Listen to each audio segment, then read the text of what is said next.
Good morning बच्चों। ये कक्षा 5th के लिए है। पाठ 20। पाठ का नाम है हमारे राष्ट्रीय चिन्ह।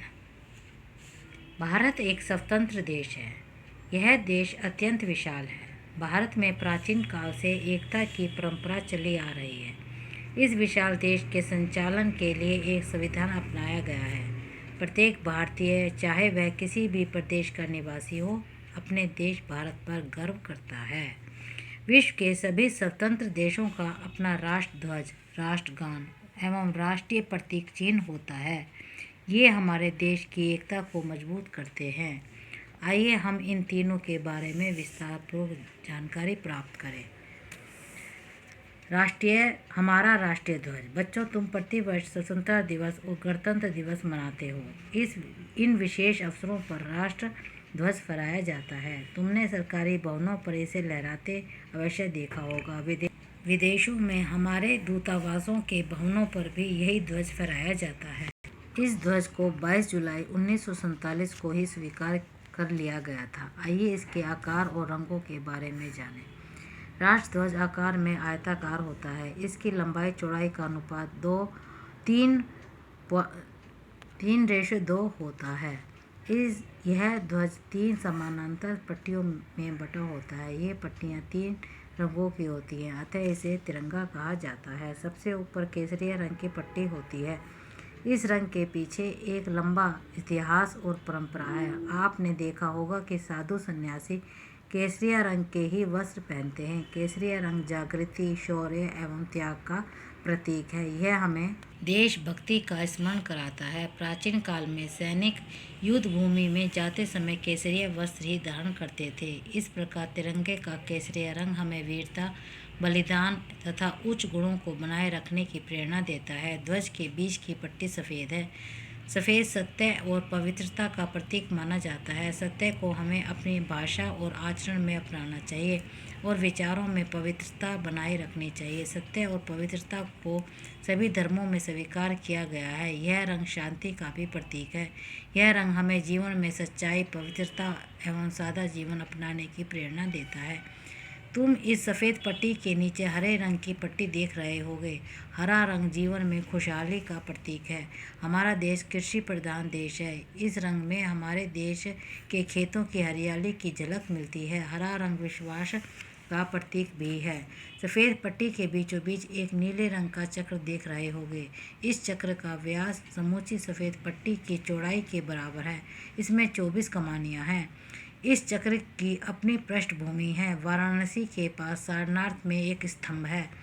इसे सम्राट अशोक ने महात्मा बुद्ध के प्रथम उपदेश की याद में बनवाया था। इस स्तंभ के ऊपरी भाग को अशोक स्तंभ ऊपरी भाग को भारत सरकार ने अपनी राजमुद्रा के रूप में अपनाया है। हमारे राष्ट्रध्वज का चक्र इसी अशोक स्तंभ से लिया गया है। यह चक्र गतिशीलता, उन्नति और परिवर्तन की ओर संकेत करता है। यह धर्म का मार्ग अपनाने की भी प्रेरणा देता है। अपने राष्ट्रध्वज के प्रति सम्मान प्रकट करना प्रत्येक भारतीय का कर्तव्य है। सदैव केसरिया रंग की पट्टी को ऊपर रखना चाहिए। ध्वज फहराते समय सावधान की मुद्रा में खड़े रहना चाहिए। हमारा राष्ट्रगान। जन गण मन अधिनायक जय हे, भारत भाग्य विधाता, पंजाब सिंध गुजरात मराठा, द्राविड़ उत्कल बंगा, विंध्य हिमाचल यमुना गंगा, उच्छल जलधि तरंगा, तव शुभ नामे जागे, तव शुभ आशीष मांगे, गाहे तव जय गाथा, जनगण मंगल दायक जय हे, भारत भाग्य विधाता, जय हे जय हे जय हे, जय जय जय जय हे। बच्चों, ये आपको याद करना है। ये आपके प्रेयर में होता है ना, तो याद करना है। तुम इसे विद्यालय की प्रार्थना सभा में अवश्य गाते होगे। स्वतंत्रता दिवस, गणतंत्र दिवस एवं अन्य राष्ट्रीय समारोह में इसे गाया जाता है। राष्ट्रीय ध्वज फहराने के तुरंत पश्चात इसे गाया जाता है। कई बार राष्ट्रगान की केवल धुन ही बजाई जाती है। इसकी रचना महान कवि रविंद्रनाथ ठाकुर ने की थी। यह पूरा गीत 5 पदों में है, पर राष्ट्रगान के लिए केवल एक पद ही लिया गया है। 24 जनवरी 1950 को इस गीत को राष्ट्रगान के रूप में स्वीकार कर लिया गया। वैसे इस गीत को सर्वप्रथम 27 दिसंबर 1911 को कांग्रेस के कोलकाता अधिवेशन में गाया गया था। इस राष्ट्रगान में मातृभूमि की प्रशंसा की गई है। यह गान सहिष्णुता और राष्ट्रीय एकता का संदेश देता है। जब इसे गाया या बजाया जाता हो तब हमें सावधान की मुद्रा में खड़े रहना चाहिए। इसे निर्धारित समय में उचित आरोह अवरोह के साथ गाना चाहिए। तीसरा है हमारा राष्ट्रीय चिन्ह। तुमने इस चिन्ह को सिक्कों, नोटों और सरकारी कागजों पर अंकित देखा होगा। आओ इसके बारे में जानें। यह चिन्ह सारनाथ स्तंभ से लिया गया है। इस स्तंभ के शिखर पर शीर्ष भाग राष्ट्रीय चिन्ह के रूप में स्वीकार किया गया है। इसे राजमुद्रा के रूप में भी अपनाया गया है। यह चिन्ह 2 भागों में है, शीर्ष और आधार। शीर्ष भाग में 3 शेर दिखाई देते हैं जो पट्टीनुमा आधार पर पीठ से पीठ मिलाए हुए हैं। ये वास्तव में 4 शेर हैं, परंतु चौथा शेर चित्र में दिखाई नहीं देता। आधार भाग में बाईं ओर एक घोड़ा, दाईं ओर एक वृषभ और बीच में चक्र है। यही चक्र राष्ट्रध्वज की सफ़ेद पट्टी के बीचों बीच है। इसके नीचे देवनागरी लिपि में लिखा है सत्यमेव जयते, अर्थात सत्य की ही जीत होती है।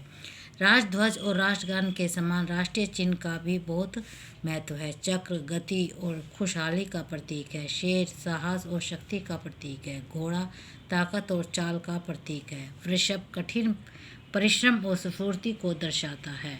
इन गुणों को देश के नागरिकों को अपनाना चाहिए।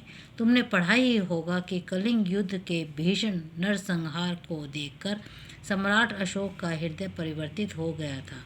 उसके द्वारा निर्मित स्तंभ से इस चिन्ह को राष्ट्रीय चिन्ह के रूप में अपनाकर भारत सरकार ने शांति एवं भ्रातृत्व की भावना में अपना दृढ़ विश्वास प्रकट किया है। बच्चों, अब इसके कठिन शब्दार्थ हैं। स्वतंत्र मतलब आज़ाद, संचालन चलाना, प्रतिवर्ष हर साल, ध्वज झंडा, वस्त्र कपड़े, शौर्य वीरता, पवित्रता शुद्धता, परिवर्तन बदलाव, निर्धारित तय, निर्मित बना हुआ, दृढ़ पक्का, वृषभ सांड, प्रतीक निशानी, स्वीकार मंजूर, तिरंगा 3 रंगों वाला, जागृति जागरण, प्राचीन पुराना, विश्वास भरोसा, गतिशीलता चलते रहना, आरोह अवरोह, उतार चढ़ाव, भ्रातृत्व भाईचारा, प्रशंसा तारीफ। बच्चों, ये शब्दार्थ आपको अपनी नोटबुक में करने हैं। पहले एक पेज सुलेख लिखोगे, उसके बाद शब्दार्थ करोगे तथा 2 बार ये लेसन को पढ़ना है। धन्यवाद।